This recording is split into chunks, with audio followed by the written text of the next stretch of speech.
E eu quero chamar aqui no palco também o nosso produtor, o Ronaldo Diaferi, que é quem está aqui.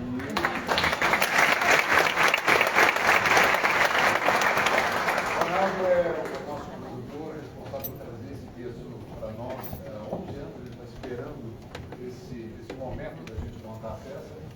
E antes que a gente vai trocar de roupa agora rapidamente, se o senhor ficar com a roupa do Freud, eu tenho que comprar conjunto.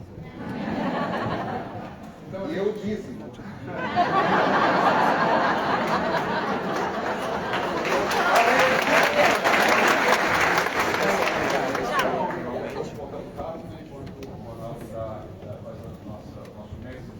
Até já, gente. Obrigado.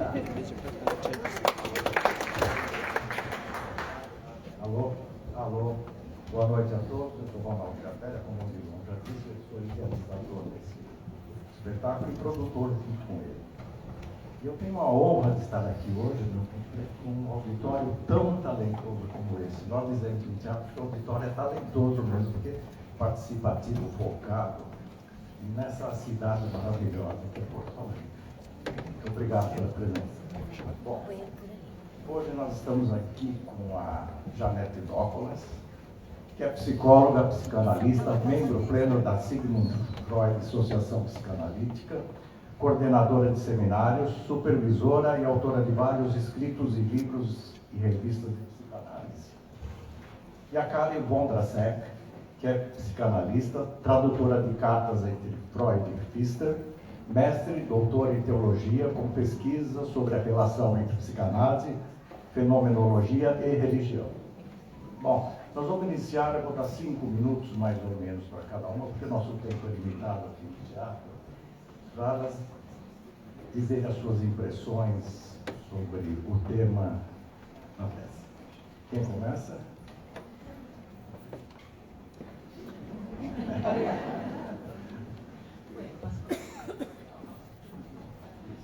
Posso começar? Tá bem? Funcionando? Pode, tá. Boa noite a todos e a todas. Primeiro dizer da alegria de estar aqui, nesse lugar que é tão especial, que como vocês bem disseram, né, se para os atores é um lugar sagrado, para a gente, então é especial demais poder estar aqui nessa casa que eu tanto gosto. Bueno, eu vou dizer poucas palavras que me ocorrem a partir da peça, mas como um convite para que a gente possa efetivamente dialogar. Me ocorre a questão do cenário. Esse cenário da peça é um cenário lindo, né, que nos remete a um outro cenário que é o do consultório do Freud, né? Mas que a gente pode pensar de um modo mais geral, assim, também, que remete ao cenário do espaço analítico. O que eu fiquei pensando, assim, né, escutando e curtindo a peça? Nesse cenário aqui do teatro, apresenta-se uma história criada por alguém. Uma história criada por alguém, né, pelo autor maravilhoso, e ele então junta personagens, junta histórias e junta tempos e proporciona todo um desenrolar de uma conversa que é uma conversa pública, né? E que então provoca efeitos na gente que está assistindo e nos faz trabalhar, como também faz a arte, como sempre fez o teatro, né? Inspirando inclusive o próprio Freud. No cenário analítico acontece encontros extremamente especiais, né? Como a gente viu aqui, que não era efetivamente uma sessão de análise, muito embora com pontas de, né? Porque o tempo inteiro a gente fica, eles ali, se, digamos assim, exercitando essa questão de uma escuta analítica, por que isso, né? Porque fica escutando aquilo que é do inconsciente, da sexualidade, aquilo que não é sabido pelo sujeito, e que a gente fica vendo enquanto está assistindo a peça, né? Então essa questão do cenário me pareceu um ponto legal assim da gente pensar, porque no cenário analítico, no cenário, né, isso que a psicanálise trouxe então para a gente, né? Uma história diferente da história do teatro, que foi criada por alguém e é apresentada, né, permitida se compartilhar público, ali na intimidade do espaço analítico, uma história fica sendo escrita, reescrita. E esse é uma coisa maravilhosa, né, que a partir da peça a gente também pode ficar pensando. Assim como aqui encontraram-se pessoas que lá na ordem do real não se encontraram, né? Freud não se encontrou com o C.S. Lewis para essa conversa, mas nessa história trazida aqui, sim, no contexto de uma análise, isso fica acontecendo o tempo inteiro. Muitas histórias impossíveis, histórias difíceis, coisas que são da ordem de relações extremamente, digamos assim, complexas, que inclusive nos constituem enquanto sujeito, né, são trazidas para dentro de uma relação que acontece no cenário analítico. E aí, quais são as questões que circulam, né? Todas essas que são atemporais. As questões que a peça nos convida a pensar, e daí acho que isso vai surgir na nossa conversa, né, são questões muito do humano, né? Bom, aqui a gente tem a questão da, não só, bem entre aspas, né, da religião, que é um ponto alto, assim, né, da conversa, que daí, imagino que Karen vai poder falar muito mais. Mas o que eu acho intrigante, rico, precioso, é justamente a possibilidade do encontro e da conversa, né? E numa tentativa de decifrar e de entender aquilo que de pronto a gente não tem resposta, que são muitas questões do humano. A finitude me parece que é o grande fio, assim, né, condutor da história, a questão da finitude, a questão do desamparo, que nos marca do início ao fim da vida, quer queiramos ou não. E aí que isso tudo aconteça num cenário de guerra, é interessante, né? Porque fica assim uma discussão, numa tentativa de compreender, porque o Freud está ali conversando com ele, numa tentativa de compreender como que funciona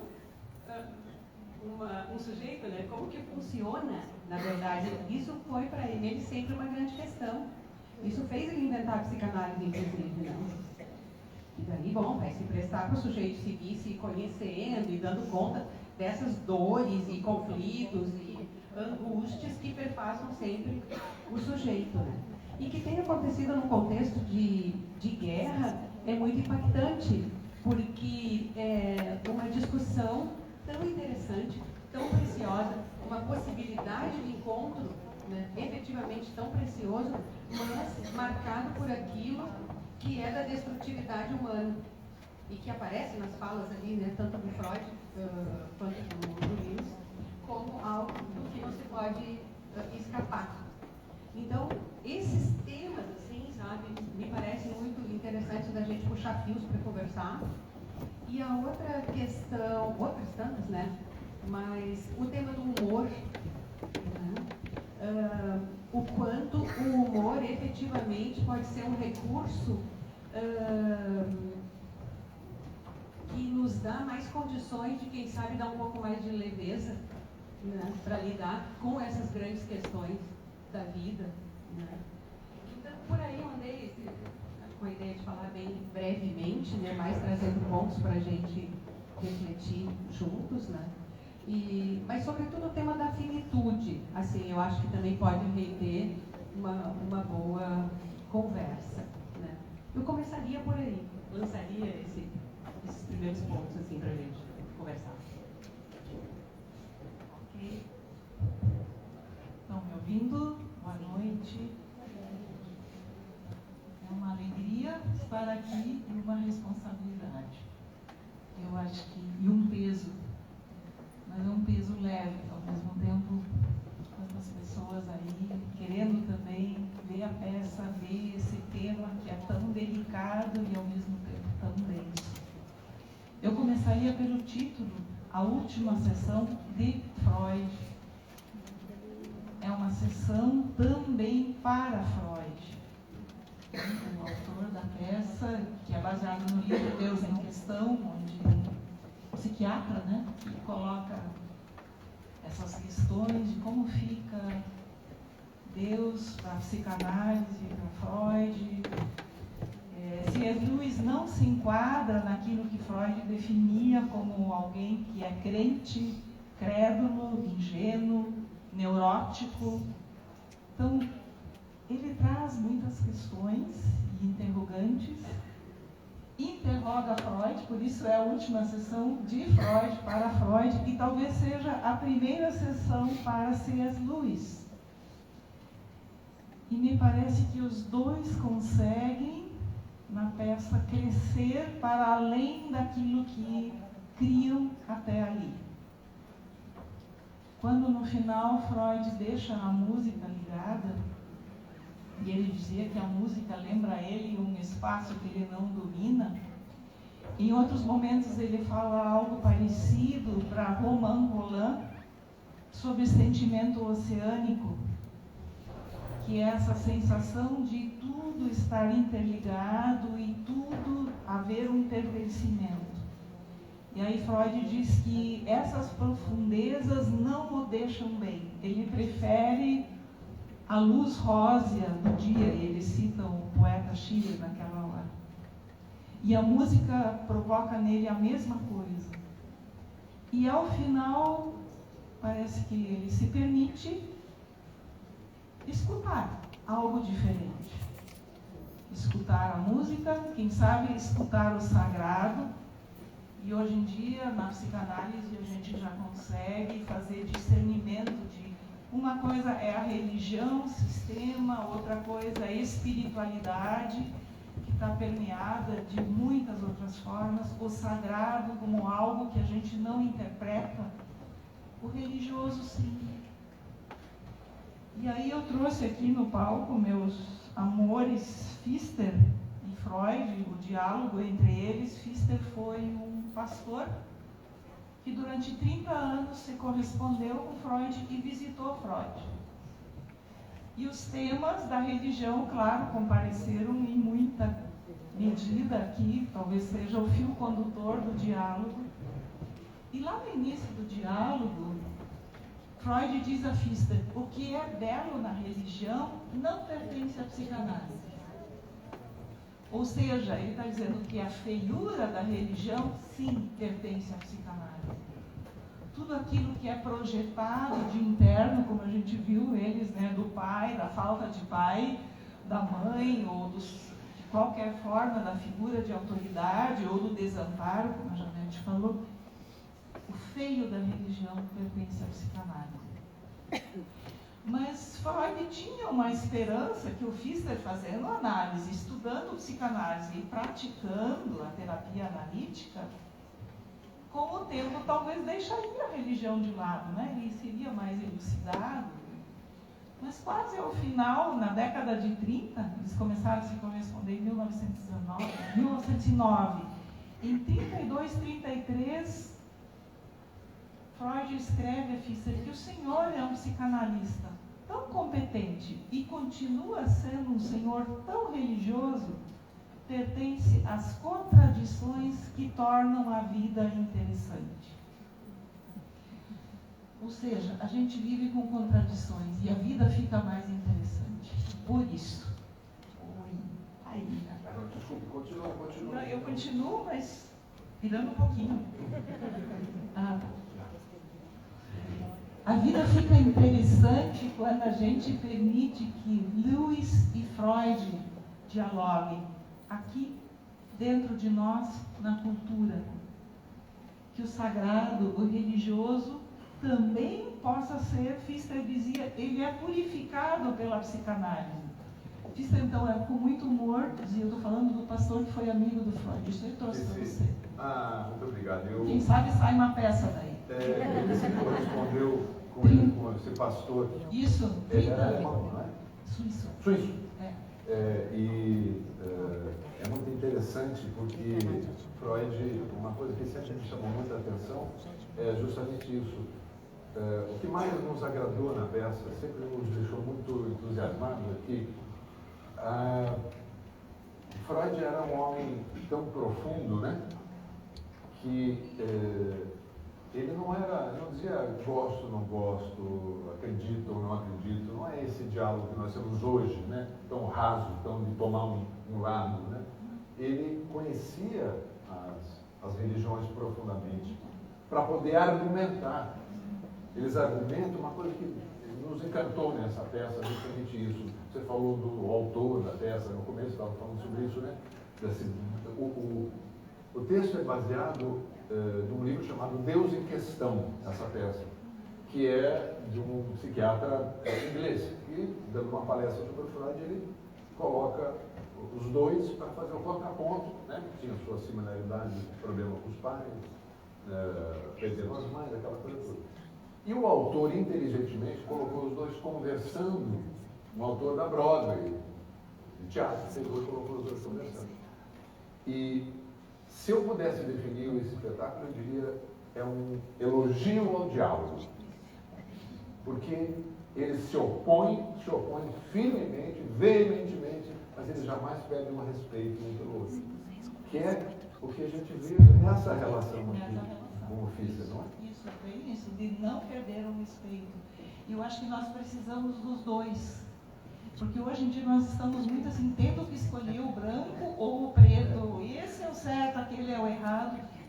E eles, nesse diálogo, tanto Freud e Pfister, como esse suposto diálogo de Freud e C.S. Lewis, nós precisamos de um Lewis que traga o sagrado para a vida, porque ele está por aí. E precisamos de um Freud que mostre, olha, há pontos desse sagrado que são uma neurose, pode ser uma psicose, pode ser um sentido de poder, e com isso, como o Pfister diz, a fé talvez vá crescer e ser mais purificada. E quem sabe não vai estragar tanta coisa como tem estragado, né? Inclusive guerras. Então essa é a esperança. Sabe que o Freud, eu conhecia muito pouco de Freud, ele confessava para vocês. Como eu acho que um público que não é estudioso, uma pessoa que não é estudiosa, eu passei a ler um pouquinho mais a partir de quando o texto chegou para a gente. Mas uma das coisas que mais me impressionou, justamente na personagem, primeiro eu não sabia que ele era pop. Ele é pop total, né? Eu não sabia que ele tinha essa importância ainda no mundo contemporâneo. Eu não sabia que a psicologia é o curso que mais forma profissionais no mundo. No mundo, isso é uma pesquisa recente agora. No Brasil eu sabia, agora no mundo. Ou seja, tem uma demanda, não é? E a profundidade com que ele se jogava nos temas, isso é uma coisa que me encantou. Nada era superficial dele, né? Isso foi uma coisa que me deu. Veja, e um homem, uma mente brilhante. Quando ele fala da sexualidade, eu entendi agora o que ele queria dizer com a sexualidade, que é como ele coloca na peça, né? Esse homem, em 1923, disse, como ele fala na peça, todos os seres são intrinsecamente bissexuais. Foi antes de 23? Lá no texto em 1905 ele já falava em 1905 falava de sexualidade infantil. Sim, e ali por aí toda a questão da bissexualidade também, né? Mas se falar isso hoje, imagina um professor de uma universidade falando isso, capaz de o reitor chama, o professor vai ser mandado embora, né? Mas é interessante isso que você fala, porque toda essa questão do quanto tem questões, isso que eu disse que são questões do humano, né? E que tornam o Freud, inclusive, tão contemporâneo, né? Quando você começou a falar, eu pensei, isso que o fazia trabalhar, porque ele era um investigador, né? E criou um método de investigação. Então, aquilo que se apresenta para o sujeito desde o início da vida e que se apresenta como enigma, como algo a ser decifrado, como questões do humano, né? As questões da sexualidade são uma, né? É uma questão importantíssima. É humana, né? Inclusive uma pessoa ser bissexual dobra a possibilidade dela de se dar bem numa noitada, né? O cara é inteligente. O cara Simples assim. não é tão simples assim. A piada é só para A gente viu que o Freud gostava de umas piadas. o humor dele, né? Eu adorava o humor judaico, né? Mas e quanto à religião? Essa coisa, essa obsessão que ele tinha, essa dificuldade que ele tinha de lidar com isso. A primeira pergunta que eu fiz para psicanalistas que nos ajudaram no começo foi: todo psicanalista é ateu ou ateu? É uma bobagem na minha cabeça, né? Aí eu falei assim, não, mas assim, eu lembro que uma das respostas, olha, já passamos mais de 100 e tantos anos. Claro que não necessariamente, né? E como é que vocês veem que é essa questão dessa dificuldade de lidar com a presença do divino hoje na psicanálise? Como que isso se reflete na psicanálise hoje? Eu não sei, né, porque você falou dificuldade. O Freud, ele estava ocupado de estudar o tema da religião, de saber como que ela entrava ali, né, na vida do sujeito. Tanto que, com o próprio Lewis, ele fica interrogando como assim que um homem tão brilhante, tão pensador, né, como que foi para esse caminho. Eu vou dizer assim, né, por onde ando, o Freud foi muito pela via do desamparo, né? E que então o homem viu na religião uma fonte de amparo. Foi por aí para tentar encontrar as suas respostas, aquilo que lhe desse algumas respostas, né? Mas sabe-se que não é tão simples assim também, que essa própria questão precisaria ser mais complexizada, né, pela própria psicanálise. Porque se a gente fica por essa via do desamparo, a gente também corre o risco de não ver algumas coisas que são extremamente relevantes, né? Quando eu estava falando do cenário, eu estava pensando assim, no contexto da psicanálise, sempre aquilo que é singular do sujeito é extremamente relevante. Então, se aquele sujeito encontra na religião, um pode encontrar na arte, por exemplo, outro pode encontrar na religião as respostas que lhe servem, tá tudo bem. Mas só que precisa ir além disso, né? Então, para que a psicanálise trabalhe com o tema da religião de uma forma também mais ampla. Eu só vou, antes de passar a palavra para a Karen, quando você falou, me lembrei tem um livro do Lewis, que é A Última Noite do Mundo, que ele cita o Freud, e que ele está falando assim, bom, se for verdade o que o Freud diz sobre o complexo de Édipo, então a pressão para que não exista Deus é enorme. E o ateísmo seria, então, a gratificação maior dessas pulsões tão importantes, porque daí seria considerado o pai, né? Então, acho que o tempo inteiro isso está muito em questão. O que eu tenho visto na minha clínica, que pessoas religiosas chegam e muitas vezes dizem: eu não consigo falar da minha religião em sessões de análise, sou mal entendido. Parece que de sexualidade eu posso falar tudo, mas quando eu começo a falar de religião, não tenho ouvido. Eu acho que tem muito a ver assim, com falta de treinamento, de conhecimento. O próprio Freud diz que na formação do analista deveria entrar estudo da mitologia e da religião. E a gente não faz mais isso hoje em dia. Eu faço assim muito, de pouco, então falta todo um cabedal aí. Eu participo de um grupo que estuda a psicologia da religião nas faculdades brasileiras de psicologia. 6 ou 7% tem uma cadeira chamada psicologia da religião, num país onde 90% das pessoas dizem que professam alguma forma de crença. Então o psicólogo sai despreparado para lidar com esse fenômeno. Interessante essa. Muito, né? e precisa estudar. Freud fez isso, estudou, só que o Freud também veio de um condicionamento daquela época que dizia: o estágio mais primitivo é o animista, depois vem o religioso e cada um tem que ser ultrapassado, e por último o científico. Então apareceu nesse diálogo, né? A ciência, parece que a religião é algo que deveria ser ultrapassado. O que eu tenho visto na clínica? As pessoas amadurecem na sua forma religiosa, deixam de ter uma religiosidade infantil e começam a admitir aspectos mais complexos, ou não saber, mais ou menos como o seu personagem lá no final diz. Às vezes eu penso assim, há um fragmentado, às vezes de um jeito, diz, vou me abrir para questionar, e o lugar da análise é muito isso. Assim, o que da minha religiosidade é anseio de um pai que me diga tudo, ou não sofrer desamparo, e poder suportar as verdades internas.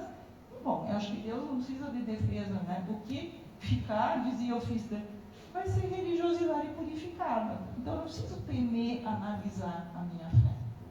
Porque o que vai cair vai ser o infantil, que é melhor que caia. Porque daí, quem sabe, eu não sou presa das lavagens cerebrais, ou daqueles que só buscam o meu dinheiro, né? E por aí vai, né? Eu quero alguém que me diga tudo o que eu penso e faço. Não, a religiosidade amadurecida, ela já não se deixa enganar. A religiosidade ou espiritualidade é diferente de religião. Isso, do sistema. É muito diferente.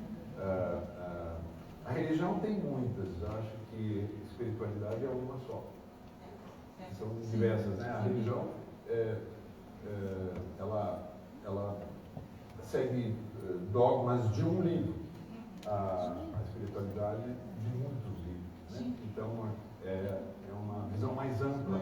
Né? E a religiosidade amadurecida, ela reconhece no outro diferente também um caminho de querer saber mais, uma forma diferente de cultuar, e não sai logo pregando e maltratando. Sabe que a gente fez, desde o nosso, há 2 anos que a gente vai encartar essa peça, já foram mais de 85 mil pessoas. Acredito que aqui em Porto Alegre nós vamos bater 90 mil pessoas que assistiram o espetáculo. Tenho quase certeza que vai bater. E todas as nossas reuniões, todos os nossos encontros, a gente pergunta, sempre tinha uma pessoa ligada à religião, um religioso, já teve rabino, já teve pastor, evangélico, batista, presbiteriano, pai de santo, espírita, a Monja Cohen já esteve aqui com a gente, e na área da psicanálise, psicologia, também inúmeras correntes. E para os religiosos, a gente sempre perguntava, tem certeza da existência de Deus? E 99% diziam não. Olha que interessante. Porque não dá para se provar cientificamente a existência de Deus, né? Que é mais ou menos o que o Freud argumenta. Mas teve uma resposta que foi muito interessante. Isso me tocou muito, que é o centro da espiritualidade. Um pastor presbiteriano do interior de São Paulo, ele diz assim, tem.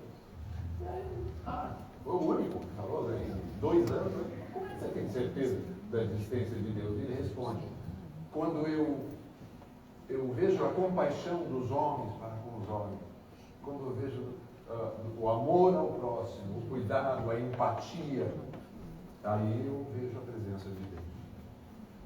É bonito, né? Uma visão um pouco diferente dessa fé cega, dessa fé, né, que amedronta, conforta por um lado, mas amedronta. E como é que vocês veem, como é que você já se posicionou, você concorda com essa visão que a Karen colocou?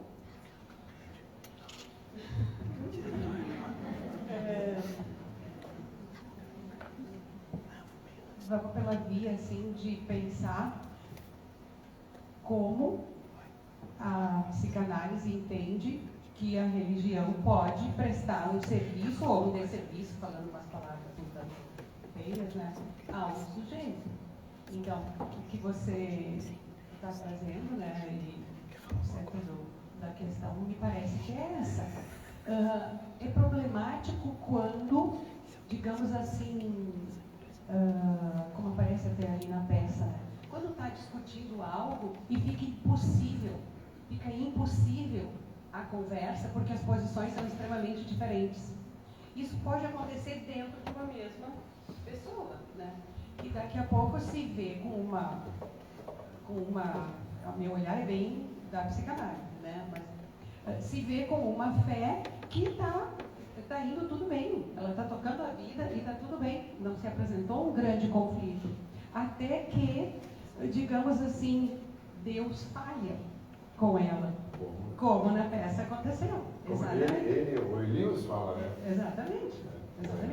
Então, aí, o que acontece? Aí emerge que a gente diz o sujeito freudiano, que é o sujeito do conflito. Porque daí, assim, bom, eu acredito, né? Deus é... Bom, há quem pense que Deus é uma ideia genial, isso também aparece aqui no contexto, que Deus é uma ideia genial, assim como Satã é uma ideia genial, mas para funcionar tem que ter fé, porque senão não funciona, né? Bom, mas se isso está indo com a vida, está tudo bem. Agora, quando entra a questão do conflito, da briga, bom, Deus falhou comigo, aí a gente já está no outro terreno, aí a gente precisa escutar de outra forma, né? Por aí eu iria, né? A psicanálise precisa se encarregar sempre de escutar com todo respeito e com toda a ética aquilo que é do sujeito. Do sujeito, a escuta, né? Exatamente. E também é um papel vamos dizer assim, dos religiosos, dos presbíteros, né? O papel de um pastor, de um padre, na sua congregação. E também tem o papel da escuta. É necessário que, nesse sentido, deveria. Mas são escutas diferentes, vamos pensar assim. Diferentes. Mas é escuta. Porque é o que se apresenta entre Lewis e Freud e aquilo no espetáculo. Eles se escutam. Ambos se escutam e se transformam. Acho que você colocou isso no começo, né? Eu estava ouvindo meio com uma certa dificuldade lá embaixo, mas o Freud com a música, por exemplo, desculpa. Com a música demonstra que ele se permitiu se sentir, se emocionar. Ser tocado. Ele se reconhece essa dificuldade. E eu acho isso um toque do final da dramaturgia maravilhosa. E o Lewis, da mesma forma, ele sai, é o último texto, né, Marcelo? Ele sai com a ideia fragmentada, que às vezes fragmenta, sem dúvida. Quando efetivamente existe um encontro e uma escuta, é possível que algo aconteça, senão é vazio, senão é conversa fiada. Uma coisa engraçada que aconteceu agora, recentemente, eu estava em São Paulo, uma padaria, comendo um lanche. Agora, acabou a última temporada de São Paulo em dezembro, 15 de dezembro. Aí estava numa padaria, agora, estou falando de 2 meio atrás, um cara chegou perto de mim e falou assim, queria cumprimentá-lo, eu assisti a última sessão. Eu falei, que bacana, a última sessão de Freud. Ele falou, não, assisti a última sessão da última sessão. Dia 15. Ele falou, mas você me causou um problema, diz ele. Eu falei, por quê? Eu falei, porque na minha teologia, eu sou evangélico, quase pastor, eu saí da peça gostando mais do Freud. olha que genial. Isso é genial. Porque esse é o papel da arte, da cultura. Esse é o papel da pessoa. Ninguém quer transformar ninguém aqui, que alguém saia crente ou ateu. Mas é que a gente está com algumas reflexões, né? Alguma coisa que. Por isso eu acredito que o poder que essa peça em particular, que é da arte e da cultura, mas essa peça em particular, ela traz a reflexão para todo mundo, qualquer nível de pessoa sai com uma pulguinha atrás da orelha. E é muito comum a gente ouvir isso, que a gente sai daqui da peça e fica conversando até lá, no dia seguinte, conversando, voltamos a falar nosso. Isso nos enche de alegria. Aliás, a gente queria saber se tem alguém que quer. Temos um microfone aí na plateia, ali, no meio. Alguém gostaria de fazer uma pergunta para qualquer um dos convidados aqui? Tem? Eu não estou enxergando aqui direito, porque a luz é muito forte. Tem uma mãozinha levantada ali. Vinícius, por favor. Deixa ela conversando aqui, Ó, nas ruas. pega o microfone aí. Aí, Está ouvindo? Nós estamos conversando, né? A gente reflete bem como falaste, né? E a minha amiga, não foi dele, foi dela, ela colocou isso assim, ó, o chamado de Freud para conversar com um amigo, será não foi pelo fato dele estar na beira da morte, dele ouvir um consolo, receber uma ajuda nesse momento em que ele não acreditava, né? Ou seja, que a vida iria acabar, receber algum conforto nesse momento final? Obrigado. Como é o seu nome? Denise. Denise. Isso é para os universitários responder. É maravilhoso isso, porque aqui é algo que é a criação do autor, né? O autor colocou o Freud chamando o Lewis para conversar, né? E claro que daí, cada um de nós, e esse eu acho que é a maravilha do teatro, né? Pode viajar em cima disso. E pode criar as alternativas possíveis, né? Para mim, né, eu ali assistindo, era o Freud ainda investigador, sabe? Era ele lá até o fim, querendo entender, ele sedento de entender, né? Para mim, tinha muito disso, né? Agora, Caio, então a mesma pergunta para você, mas Ronaldo ia falar. Deixa eu só complementar, porque esse encontro pode ser que tenha acontecido mesmo, porque nos anotações de Freud acharam no rodapé que nesse dia específico, 3 de setembro de 1939, ele iria receber um jovem promissor, professor, então, de Oxford.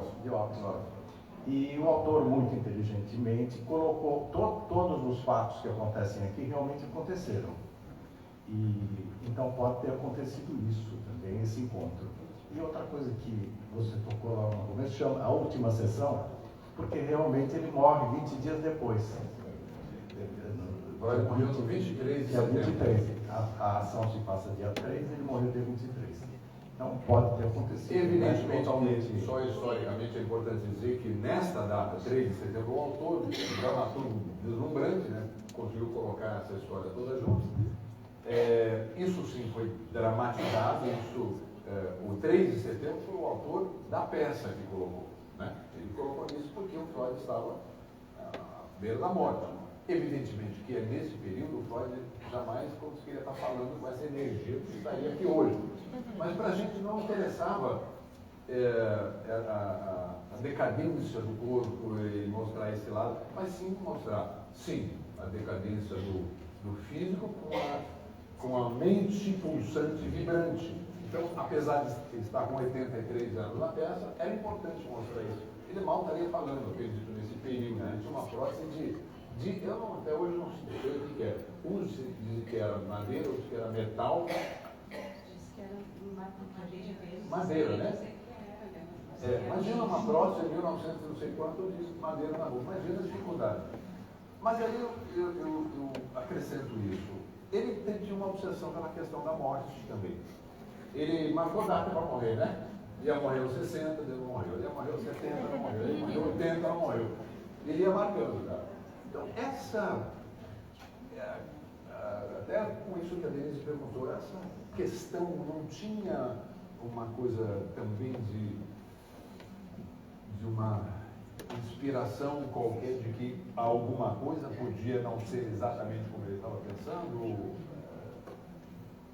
Como podemos saber? O que eu sei que no diário dele, alguns dias antes da morte, uma semana, tem uma frasezinha assim: mística, 2 pontos. Um reino para além do id e do ego. Como é? Mística? Mística, 2 pontos. Um reino para além do id e do ego. Coisa linda. E tem uma coisa que é muito interessante na dramaturgia e na nossa vida, que é o seguinte: por que o senhor me chamou aqui? Por isso fala, por que o senhor me chamou aqui se o senhor está feliz em ser? Ou se o senhor é um descrente? Talvez com a sua descrença, né? Está feliz com a sua descrença? Então, por que você me chamou? A não ser que por conta da sua doença ele fala: não, eu não tenho medo de morrer. 2 páginas depois, ele fala, eu vi que você ficou com medo de morrer. Quando teve a sirene, você não agiu como alguém que não tem medo de morrer. E ele fala a mesma coisa para o livro. Você também agiu como alguém que tem medo de morrer. Onde estava o seu Deus? Então, perdão. Olha, foi uma... Sinal. Sinal. Né? Então, assim, então isso é muito lindo, porque não há uma resposta e uma mensagem na peça. Há um questionamento, uma provocação da vida desses dois homens, e que eu acho, outro dia a gente falou disso, sei lá, eu duvido, eu arrisco dizer que ninguém sai desta peça sem as mesmas reflexões que nós estamos fazendo agora. Nem que seja mais discreto, mais ou menos, duvidando aqui, acreditando ali, mas porque a história, na vida da gente, é espiralado esse tempo, né? Tem dia que a gente acredita mesmo, tem dia que nunca vai acreditar. Eu me lembro que, uma coisa pessoal, mas quando eu comecei a fazer terapia, por muitos anos, era uma terapeuta junguiana e ela me sugeriu fazer regressão. E naquela época eu tinha uma religiosidade mais diferente da que eu tenho hoje, e eu fiquei na dúvida. Eu falei, mas eu não acredito em vidas anteriores. Ela falou, não importa, o que sair no momento de regressão está na sua psique. Está dentro de você de alguma forma.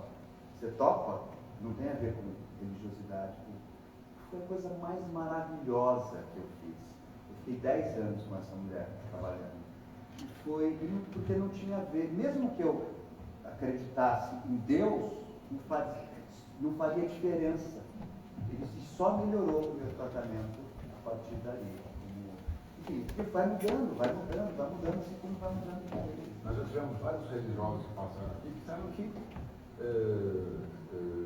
duvidam, durante muitos momentos da vida, duvidam de Deus. Aliás, o Papa Bento XVI, que é bem o Papa mais ortodoxo, né? Quando ele esteve em Auschwitz, quando ele visitou Auschwitz, que ele falou lá no campo de concentração, ele disse assim, aonde estava Deus nessa hora? Uma frase, né? É isso, a gente tem dúvidas o tempo todo. A gente, tem mais. Tem dia que a gente nem acha que a gente existe, né? Eu tenho bastante.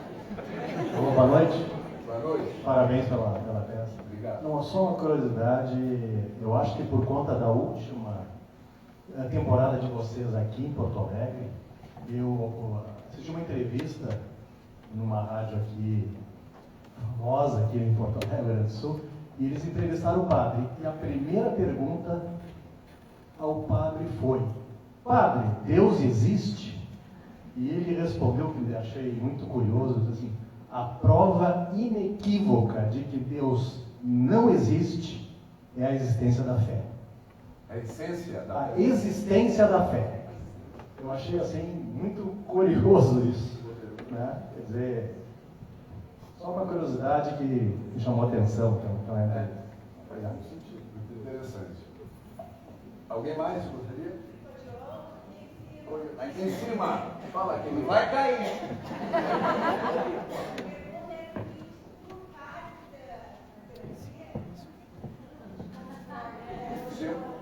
Você faz terapia? Se eu faço, não, eu já fiz, mas normalmente não faço. Mas já fiz, sim.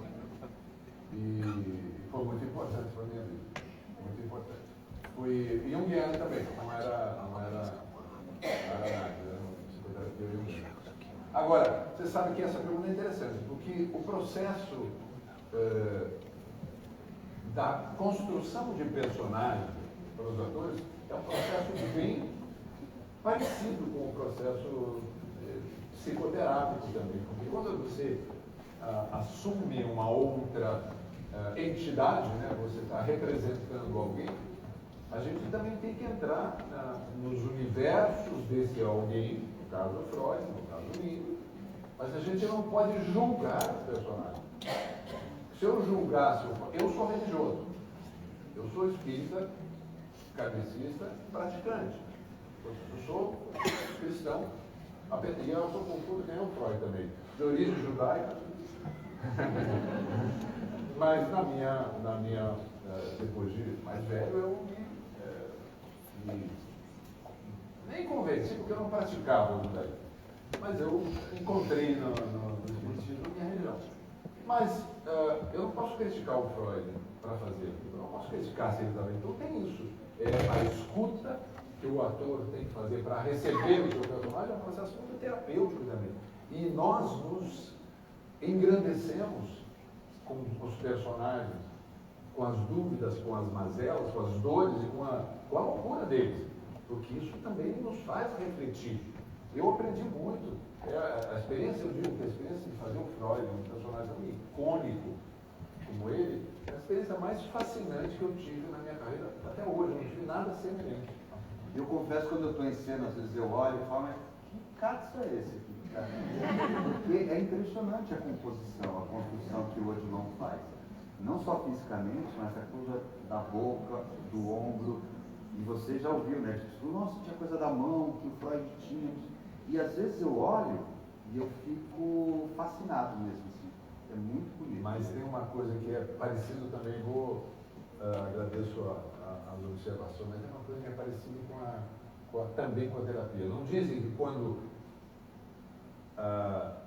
o analisado encontra, o terapeuta encontra o seu paciente, quando existe um encontro, a mágica acontece, não é isso? Quando o ator encontra o personagem, também é verdade. E são poucas as vezes que a gente tem, pouquíssimas vezes que a gente tem personagens tão vibrantes. Mas é interessante ouvir você falar e pensar assim, quando você diz que para entrar no personagem não pode criticar, não pode... Aí nesse sentido tem algo, né, que remete ao que se acontece numa análise, que é não pode julgar. Não pode julgar. Né? Claro que a forma dele, tá? Isso daí tem toda uma outra questão.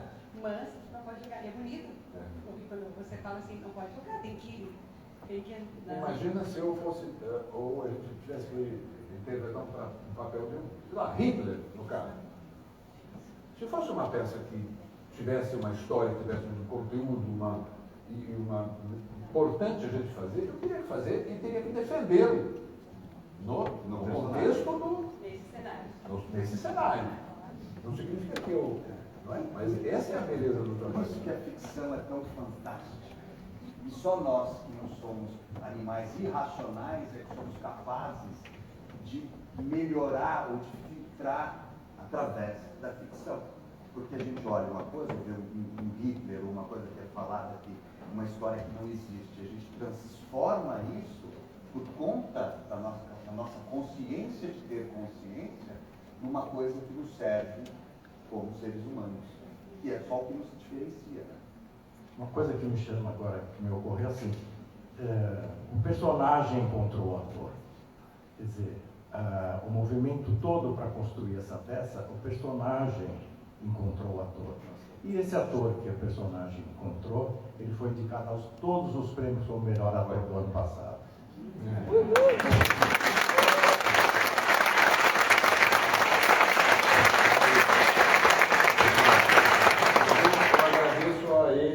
Insistência, viu, gente? Porque ele falou, eu falei, 11 anos ele está.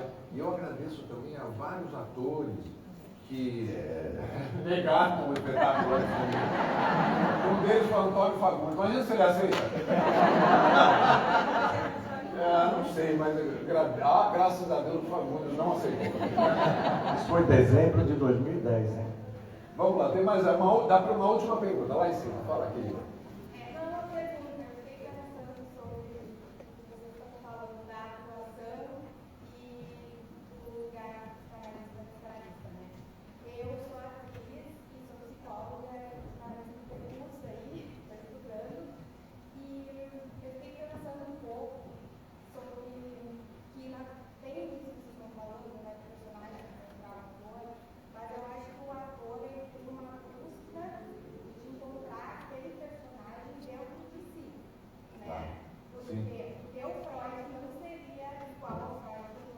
Sem dúvida.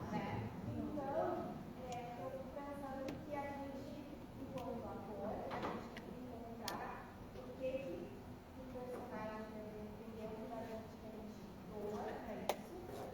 E o analista também faz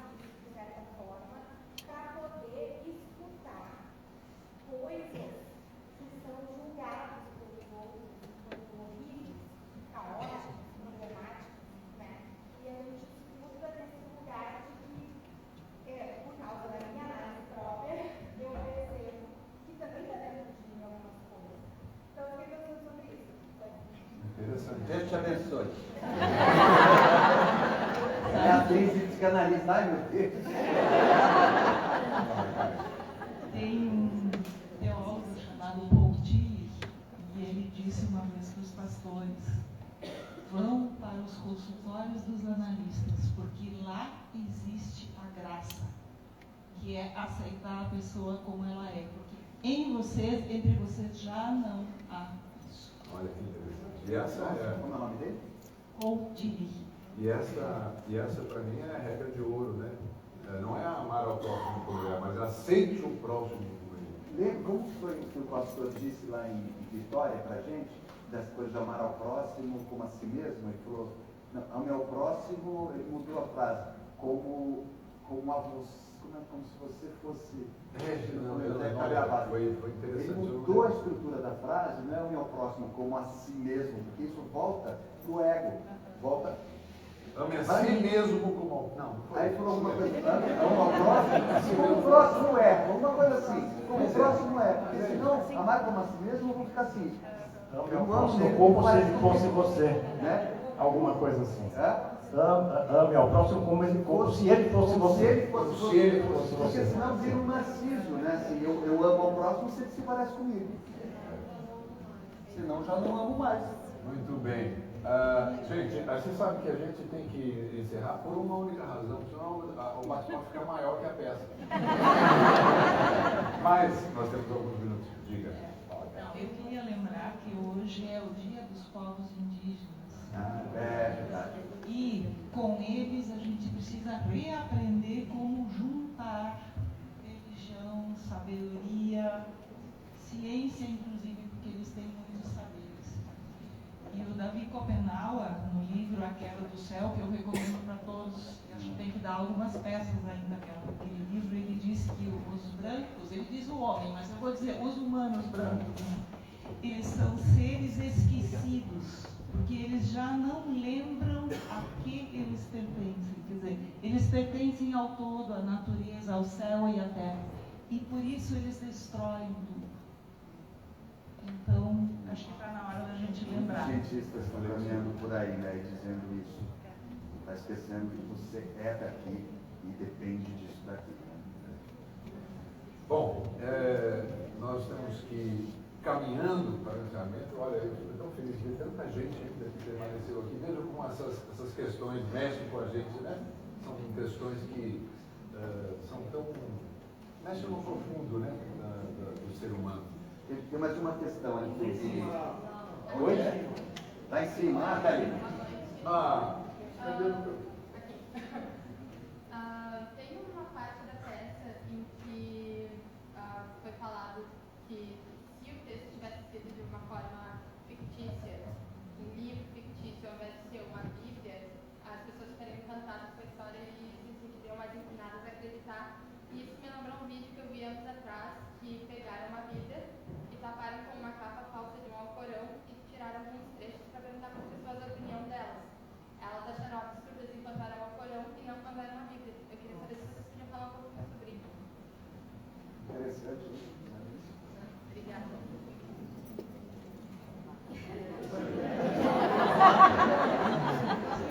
Na psicanálise, o rótulo, muitas vezes a pessoa toma pelo rótulo. Né? Tem que tomar uma pessoa pela primeira impressão. E aí, por isso, o importante é a escuta, leia, pense, reflita, não tome. E como tem também, quem sabe, né, como só um pouco para seguir pensando o que você traz, aquilo que é mais parecido com o que eu acredito fica mais fácil, fica mais palatável, né? Ali na peça é legal porque ele até fala disso, né? Quando ele diz assim, bom, mas então ali se é mal escrito, fala que é verdade. Você foi convencido do que a Por uma Bíblia é história mal mal escrita? contada, por uma história mal contada, né? Agora, quando uma história é bem contadita, parece que fica mais palatável, não usando a palavra, né? Mas bem mais ao encontro daquilo que me serve, né? Muito bem, olha, a gente tem tantas questões, a gente ficaria aqui, ainda mais com vocês, brilhantes. Maravilhosos. Aliás, a Cici está aqui hoje, não? Zé Vitor está aqui? Sábado. Sábado daqui a pouco. Não tá mais? Se esse colega que esteve aqui com a gente o ano passado, eu, Wilton, e essas conversas são sempre tão inspiradoras, eu queria agradecer muito. Nós temos ainda umas palavras finais, eu queria passar para o Ronaldo as suas considerações finais. Eu queria agradecer a presença de todos vocês e não posso deixar de dizer que esse espetáculo só foi possível graças a um instrumento chamado Lei Rouanet, que é uma lei de renúncia fiscal, e só é possível levar esse espetáculo adiante graças a essa lei Rouanet. Obrigado.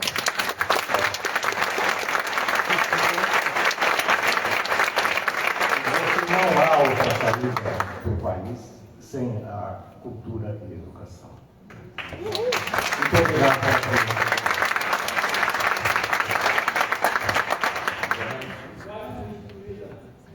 Quase foi destruído. Mas nós somos mais fortes. Mas graças a Deus que ficou.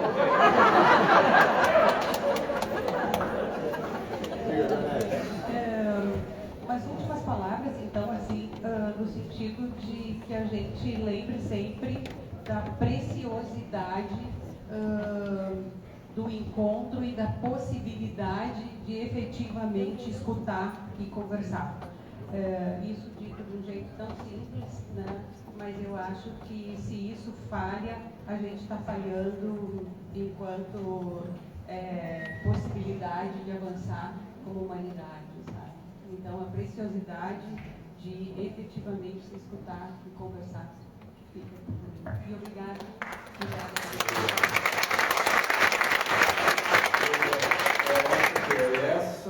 Exatamente esse ponto que faz esse espetáculo ficar tão potente, a ponto da gente, né, voltar para as mesmas. Tem cidade, nós vamos a Belo Horizonte daqui a 3 semanas, é a terceira vez, terceiro ano seguinte a gente volta.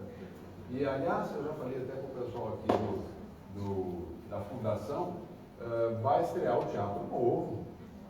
Em março do ano que vem eu já falei assim, vamos voltar com o Freud lá no outro, hein?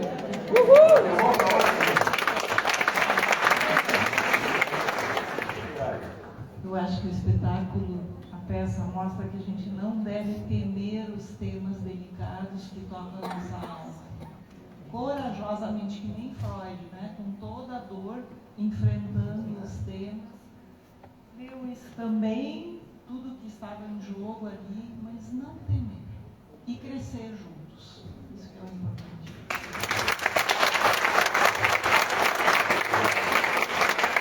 Agradecer a vocês, maravilhosas. A nossa equipe fica muito feliz, né? Quando agora eu faço parte da equipe. Estou muito feliz por isso e agradecer a vocês pela presença. Muito obrigado. Agradecer a vocês e por esta recepção. Vocês viram que coisa linda ali. Quando eu falei para vocês que é uma coisa única que a gente recebe sempre aqui em Porto Alegre, não é a jogação de confetinagem, é real. É emocionante a gente ver a necessidade, a receptividade com a arte, com a cultura, com o debate, com as reflexões. Isso é único, é uma experiência que cada vez, mais uma vez, a gente chega aqui, a gente acha que já se acostumou, mas não é sempre novo. Portanto, muito obrigado pela presença de vocês. Eu queria agradecer muito a equipe da Dani Voga, do meu querido amigo Zé Vitor Castiel, ele já foi, ele está aí, daí, está fora, ele já viu a peça 5 vezes, não aguenta mais. Mas agradecer a ele e a equipe maravilhosa que mais uma vez nos trouxe aqui a Porto Alegre. Muito obrigado, gente. Até logo.